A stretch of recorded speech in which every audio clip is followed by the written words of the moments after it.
자국 내의 이야기인데 자꾸 막말이 나와요. 막말 얘기를 좀 해볼까요? 아유. 선을 자꾸 넘습니다. 선을 넘은 발언에 우리 판 하나 보고 갈까요? 예. 어떤 아유, 발언을 저거. 했냐면, 예. 이수정 국민의힘 수원정 당협위원장 저 글을 SNS에 살짝 올렸다가 바로 지웠어요. 사실 지우기 전에 사실 확인만 했어도 저런 사고는 나지 않는데 저거 올렸다가 지운 바람에 지금 검찰에 송치가 됐습니다. 에디터님 예. 어떻게 보고 계세요? 뭐 이거는 명백한 허위 사실이잖아요. 예. 이거 이때 올렸다가 바로 지운 것도 이재명 대통령의 두 아들이 군면제를 받은 게 아니라 다 실제 병역 의무를 이행했다라는 사실을 알고 아마 화들짝 놀랐을 겁니다. 근데 실제 이거는 뭐 이제 검찰에 송치됐기 때문에 수사 영역으로 들어가 버린 사건이라 이수정 교수가 알면서도 이수정 당협위원장이 이 실제 배경을 알면서도 올렸을 가능성. 그러니까 악의적으로 알면서도 올렸을 가능성이 있을 수도 있는 거기 때문에 수사를 해봐야 되는 거고요. 설령 그렇지 않았다고 하더라도 이 뒤에 이제 그 죄송하다라는 표현과 동시에 더 긴 글을 써서 실제 자신이 제대로 챙겨보지 못했다라고 하면서 사과를 한 걸로 제가 알고는 있거든요. 예. 그것 역시도 처벌을 피해가기 위한 일종의 이제 복선 아니냐 이제 이런 의혹들이 있었어요. 그래서 검찰에 송치됐다라는 것은 어느 정도 경찰 쪽에서 혐의점에 대한 확인이 끝난 상황이라고 저는 보고요.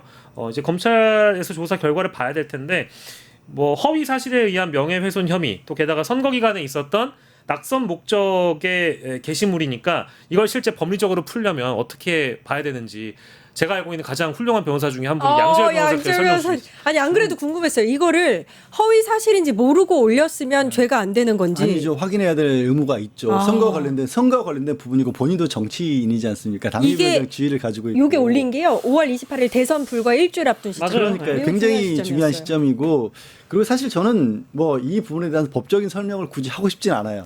이거를 이렇게 정색으로 접근하고 판단할 문제는 아니고 오히려 어떤 부분을 지적하고 싶냐면 두 아들에 관한 부분은 몰랐다고 쳐요. 근데 이재명 대통령이 왜 군대를 면제받았는지 정도는 많은 사람들이 알고 있습니다. 맞아. 10대 시절에 산업재해로 인해서 불편한 몸을 가지게 된 겁니다. 지금도. 그런데 그 부분을 지금 저렇게 밑에 질병이라고 있고 남성 불구라고 저렇게 써놓으면 떠올리는 이미지가 있지 않습니까? 사람을 우스꽝스러운 존재로 그냥 짓밟는 어떤 그런 선전이었던 거예요. 글쎄요, 이수정 위원장 같은 경우는 심리 전문가로 세상에 이름을 알려졌고 그 지금 사회적 위상을 알게 되는 건데 저것도 그러면 심리전이라고 봐야 될까요? 일종의 심리전이라고 본다라면 굉장히 졸렬하고 도저히 인간으로서는 예의를 갖추지 못한 심리전에 본인이 가담을 한 거예요. 저는 그 전에도 여러 번 문제가 있었지만 이분은 지금이라도 정치에서는 좀 떠나주셨으면 좋겠어요. 아직 남은 조그만 어떤 개인적인 명예라도 있다라고 한다면 그냥 정치에서는 나는 안 맞는 사람이었다라고 고백하고 떠나주시는 게 차라리 좋을 것 같습니다. 그 할 때 좋았잖아. 진짜. 그 할까지만 해도. 저는 네? 개인적으로도 이분을 자주 뵙고 방송도 오랫동안 같이 했었고 그래요? 이렇게 말하는 것 자체가 만나면 얼굴을 붉힐 만한 정도의 상대이긴 하지만 그렇게 말씀을 드린 거예요. 남은 조금이라도 어떻게 보면은 그런 어떤 인식을 지키고 싶으시다면 이제는 정치판에서 떠나시는 게 맞을 것 같습니다. 그것이 알고 싶다 할 때 교수 신분으로 나와서 여러 가지 자문해주고 사건에 대해서 이럴 때 굉장히 합리적이고 학문적인 굉장히 지식이 굉장히 높은 것처럼 그렇게 느껴졌었는데 근데 하는 행동들이 다 좀 이상해요. 왜 이러는 걸까요? 그건 그거고 이건 이거니까요. 예. 정치인이잖아요. 정치인. 그러니까 그러니까 이제 평범한 사람도 정치판에 가면 가끔 이상해질 때 있잖아요. 근데 이제 이게 대표적인 케이스라고 저는 보는 것이고, 그리고 또 이 정치판에 들어와서 정치인이 되는 순간 우리가 알지 못했던 또 다른 사각지대들, 그 인물에 대한 사각지대들이 이렇게 발견이 되는데 첫 번째가 이제 선거운동 기간에 있었던 일종의 대파 논란이라고 해야 될까요? 대파 논란이 있었죠. 그게 하나가 있어서 실제 이 수원정에서 제가 판단하기엔 그런 것들이 아마도 낙선에 영향을 주지 않았을까. 아, 그 대파 개인의 논란이. 낙선에 예. 영향을 주지 않았을까 싶고요. 그리고 정치인 이수정을 판단하는 그리고 평가하는데 가장 이제 기본적인 잣대가 되는 것이 아마 이 사건이 앞으로 어떻게 처리되는가가 제일 관건일 것 같습니다. 그리고 뭐 이뿐만 아니라 이따 저희가 뒤에 얘기하겠습니다만은 국민의힘은 스스로 이제 자정 기능이 있다라고 한다면 뭐 이런 정치인들은 좀 알아서 잘 속아낼 수 있는 그런 기능이 있어야 되는데 뭐 애써 말해 뭐 하겠습니까? 지금 현재 지도부에 있는 최고위원들 몇몇이 오히려 뭔가 우리 어떤 헌법 테두리안이 아니라 바깥에서 존재하는 사람인 마냥 반헌법적이고 반체제적인 발언들을 늘상 이제 발언을 하고 다니시는 분들이 워낙에 많아서 뭐 딱히 뭐 이제 길게 얘기할 뭐 예. 대목도 아닌 것 같아요. 저는 이제 그 말씀을 들으면서 기할 시대 이제 전문가로서 위상이란 이런 그 부분을 얘기를 하면서 우리 국민 유권자인 국민들이 이런 거를 최근에 몇 년 사이에 좀 느끼셨을 거라고 생각을 해요. 그러니까 이른바 전문가라고 꼽히는 사람들이 있죠. 뭐 법조인들도 그 중에 하나인 거고 뭐 교수라고 하는 분들도 뭐 의료계에 있다라는 이런 분들이 사실 그 본인이 그 자리에서 전문성을 가지고 능력을 발휘했다라는 것과 정치의 영역에서 그분이 정말 국민들을 대표할 수 있다는 건 전혀 다른 문제. 검찰총장이었던 윤석열이 대표적이었던 겁니다. 그러게 그러니까 저는 가장 기본인 자질은 국민의 삶에 대한 이해와 공감이 없는 사람은 정치의 영역에 머물러서는 안 됩니다. 네. 맞습니다. 그 사람이 무슨 그 개인의 자리에서 무슨 어떤 업적을 가졌거든 간에 그건 상관없는 거예요, 사실은. 정치하면 안 되는 인물. 네, 절대로 나서서는 안 됩니다. 창원에 한 명 더 있어요. 네. 또 누군가요? 김미나 창원시의원 또 일을 저질렀어요. 또 저질렀어요. SNS에 김현지 부속실장이 대통령과 자식을 나눈 사이다라는 식의 글을 올려서 공분을 사고 있습니다. 저희 지금 보고 있는데요. 김현지와는 아무래도 경제 공동체 같죠. 그렇지 않고서요. 수십 년이나 저런 경제 공동체 관계라는 건 뭔가 특별하지 않으면 가능할까요? 예를 들자면 자식을 나눈 사이가 아니면 글도 잘 못 쓰시는데 앞뒤가 주어 서술어가 맞지를 않아서 저게 무슨 말인지 모르겠어요. 예, 저 말을 하고 싶었던 것 같습니다. 뭔가 특별한 사이라는 걸 강조하고 싶었던 것 같은데 이것도 선을 넘었어요. 어떻게 보세요, 에디터님? 제정신이 아닌 거죠. 제정신이 아니다. 예, 제정신이 아닌 사람 같고요. 그리고 이거는 이제 창원시 의원이 아니라고 하더라도 이런 근거 없는 주장을 버젓이 공공연하게 다 볼 수 있는 SNS에다가 이렇게 올리지 않죠. 예, 이건 이제 제가 판단하기에는 상식과 합리를 갖춘 인간이기를 포기한 사람이나 이런 글을 올린다고 저는 보고요. 한술 더 떠서 이분이 이제 공직자인 거 아니겠습니까? 창원시 의원이고 창원시를 대표하는 시의원일 텐데 이게 과거에 이태원 참사 유가족을 향한 막말로 비춰지는 대목 때문에 지금도 재판을 받고 있는 걸로 제가 알고 있거든요. 근데 그때 제명이 안 됐어요. 왜냐하면은 말이 안 돼. 창원시 의회의 다수가 이제 국민의힘 다수 구성돼 있기 때문에 제명 절차가 밟기가 어려운 구조적인 문제가 있어서 그때 제명하지 못했기 때문에 지금 이런 문제가 또 발생하는 것이고 아마 자연인 김미나 씨가 SNS에 이런 글을 올린다고 하면 아마 언론에서 주목도 안 해줄 거예요. 근데 이 사람이 국민의힘 소속 창원시 의원이기 때문에 아마 더 주목을 받는 거겠죠. 결론적으로는 창원 시민분들이 굉장히 부끄러울 일입니다. 그러니까 저는 창원 시민분들을 탓하는 것이 아니고 창원시를 대표하는 사람이고 창원 시민들이 뽑은 사람인데 이런 막말 논란을 반복적으로 일으키고 있는 거 아니겠어요? 예. 창원 시민들이 선택해줘야 될 일입니다. 예. 참 걱정스러운 게 도대체 좀 전에 이제 이수정 당협위원장도 그렇고 지금 김미나라는 인물도 그렇고 도대체 왜 이런 일을 벌일까를 생각을 해보면 지금 대한민국의 대표적으로 이제 극우로 불리우는 그런 세력들이 대표적인 상황인데 상대방에 대한 분노와 증오, 혐오, 갈라치기를 통해서 그걸로 정치를 하려는 사람들이 있어요. 사실 이게 되게 인간의 대중심리라고 하는 게 묘해서 누군가를 미워하는 만큼 또 뭉치기 쉬운 마음은 없습니다. 뭔가 그런데 문제는요. 그렇게 미워하고 상대를 공격하고 짓밟는 마음으로는 대한민국의 미래 어느 사회의 미래도 그릴 수가 없는 거예요. 그렇게 미워하고 싫어하고 짓밟아야 될 공격해야 해서 무너뜨려야 될 상대방으로 뭉친 사람들 같은 경우는 그렇게 설령해서 어떤 일을 이뤄낸 다음이라도 그 사람들이 뭘 할 수 있는 경우가 없습니다. 그런 것들이 역사적 교훈으로 굉장히 여러 번 증명이 됐는데 문제는 또 말씀드린 것처럼 의외로 악한 에너지가 굉장히 강한 에너지예요. 그래서 그들끼리는 또 똘똘 뭉칠 수가 있으니까 그것을 속에서의 영웅이 되고자 이러는 거거든요. 아, 이거 극복해서 큰 문제입니다, 대한민국. 예. 근데 이 김민아 창원시 의원은 진짜 왜 제명 안 하는 거예요? 이번이 처음이 아니고 아까 이태원 참사 유가족을 향해서 한 얘기도 있었고 뭐 코로나19 당시에 정은경 당시 청장에게 질본녀라고 했다 그랬나요? 뭐 이상한 말을 또 했고 그러니까 고 김대중 대통령 향해서도 부관 참시해야 한다. 그게 저는 이제 이런 거예요. 보수적인 어떤 성향을 가졌다라는 부분이 결코 이런 거를 지지하거나 이런 글들에 공감하는 사람들은 아닙니다. 근데 문제는 대한민국의 지금 정치가 많이 갈라져 있다 보니까 그쪽에 어쩌면 보수를 지지하는 분들 입장에서 그걸 자신들의 어떻게 보면 위치를 제대로 대변해 줄 사람들이 없는 거예요.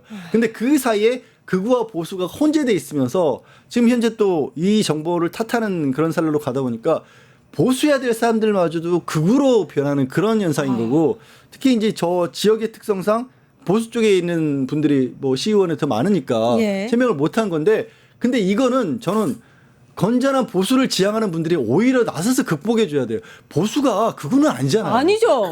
절대 아니에요. 다릅니다. 그러니까 저거를 편들고 감싸고 저게 이제 이 정권에 이재명 정권에 맞서 나오는 투사인 것처럼 이렇게 여기는 순간 자신들이 스스로 나락으로 떨어져 가고 있다는 걸 알아야 됩니다. 예. 그러니까 이게 인간에 대한 혐오를 불러일으키기 위한 글들을 많이 쓰는 것 같아요. 김민아라는 사람은. 그리고 이제 사회적 참사에 대한 인식도 매우 부족해 보입니다. 참사 피해자와 그리고 참사 유가족들에 대한 어떤 혐오를 불러일으키기 위한 그런 발언들도 서슴지 않는 것 같은데 일단은 이거는 동물들도 이렇게 안 합니다. 그러니까 생물들도 이렇게 안 하고요. 그러니까 김민아 씨는 글쎄요 가족이 없나요? 본인 스스로 본인 가족들을 되돌아본다면 이런 비판들을 할 수 없을 거라는 걸 잘 알지 않겠습니까? 예. 유가족들이라고 한다면 누군가의 엄마이자 아빠일 텐데 본인도 가족이 있다면 차마 이런 얘기 할 수 없죠. 그러니까 이건 인간이길 포기한 SNS들이라고 보고요. 그리고 이런 혐오 표현은 저는 법으로 실제 다스려야 된다라고 보는데 우리나라가 아직 그런 것들이 제대로 이루어지지 않고 있는 것도 사실입니다.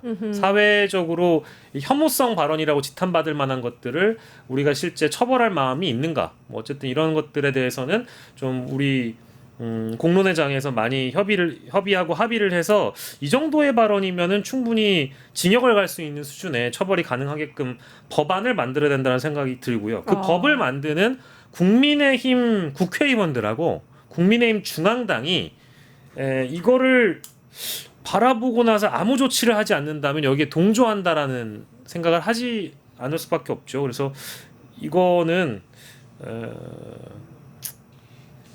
언론에서 안 달아주는 게 좋을 것 같아요. 정신 건강에도 좋지 않습니다. 이거는 인간의 가치를 포기한 사람이죠. 오늘 사실 이 주제를 하느냐 마느냐 고민이 많았는데 방금 에디터님 말씀대로 공론의 장에서 협의하고 논의해서 법으로라도 어떻게 이런 혐오 발언들 그죠? 빨리 없애야 될 것 같습니다. 예. 이런 발언들은 이런 발언들을 하는 사람들이 가장 먼저 이런 얘기를 지적을 하면 내세운 게 표현의 자유거든요. 그런데 표현의 자유라고 하는 건 민주주의와 공화정을 지지하는 한도 내에서 상식적인 수준에서의 발언들과 사고가 표현의 자유의 영역에 들어가는 겁니다. 그걸 넘어선 순간은 표현의 자유 영역이라고 할 수 있는 게 아니에요. 그 아무데나 표현의 자유 기본권이니까 아무 말이나 해도 된다라고 하면 안 됩니다. 그런데 왜 이런 법이 아직도 없었냐면 그동안에는 그런 법이 없어도 상식이라는 게 어느 정도 지켜지는 사회와 국가였던 거예요. 그런데 저런 사람들이 공공연하게 어느 순간 스멀스멀 나타나기 시작하면서 국가 전체가 상식이 비상식으로 가는 그런 걱정스러운 기로에 서 있는 겁니다. 그래서 지금은 우리 박영식 에디터 지적한 것처럼 이런 부분에서도 법적으로도 나서야 될 때가 됐다고 저도 봅니다. 예, 알겠습니다. 일타 정치 오늘 여기까지 하고요. 조금 전 들어온 속보는 이시바 일본 총리가 전후 80년 메시지를 발표했고 역대 내각 역사 인식에 관한 입장을 계승한다. 잘못된 국가의 역사를 반복해선 안 된다라는 메시지를 냈다고 합니다. 야, 근데 상당히 일본 정치의 상황이 재밌게 돌아가는데 뭐 이시바 총리야 이제 그 총리직을 내려놓을 가능성이 매우 높은 상황이고 그렇죠. 이제 뒤에 이제 원래는 다카이치 사나에가 신임 총리가 되는 것으로 기정사실화되는 분위기였는데 아까 초반에 그 뉴스 속보로 전해주셨던 내용 중에 공명당이 자민당과의 연합을 이탈하면서 새로운 총리가 다시 또 부각될 수도 있는 그런 상황이 어허. 되는 거거든요. 저도 이거 잠깐 살펴보니까 지금 이제 일본 의회에서 그 주로 이제 보통 혁신계 야당이라고 부르는 야당하고 유신이 뭉치면 이게 205석인데 국민민주당에 소속된 어떤 인물을 공명당이 만약에 민다라고 가정을 해버리면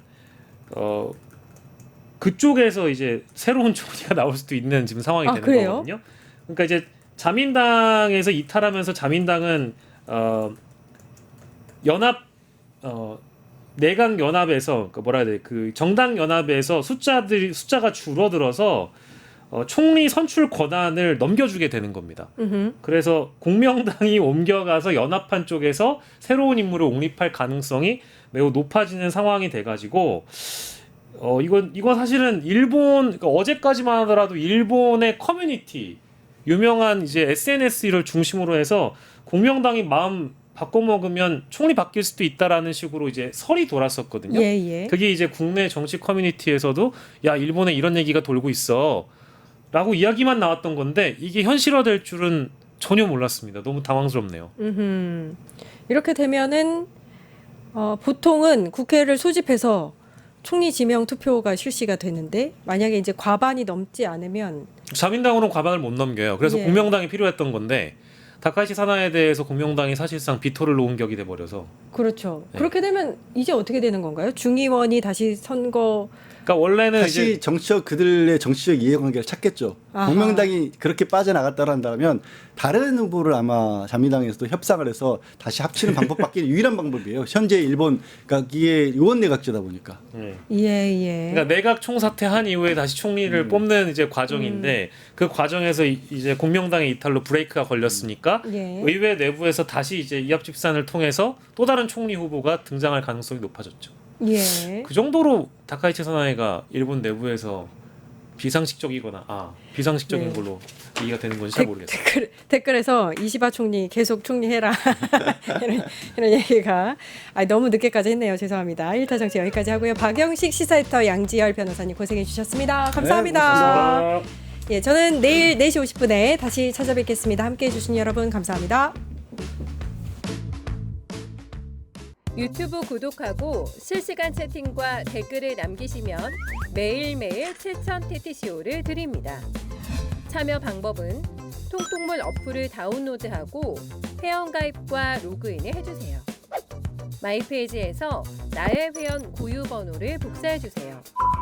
유튜브 구독 후 실시간 채팅이나 댓글창에 고유 번호를 한 번만 입력하면 준비 끝! 지금 유튜브 채팅과 댓글 쓰기 참여하고 실천 TTCO 받아가세요.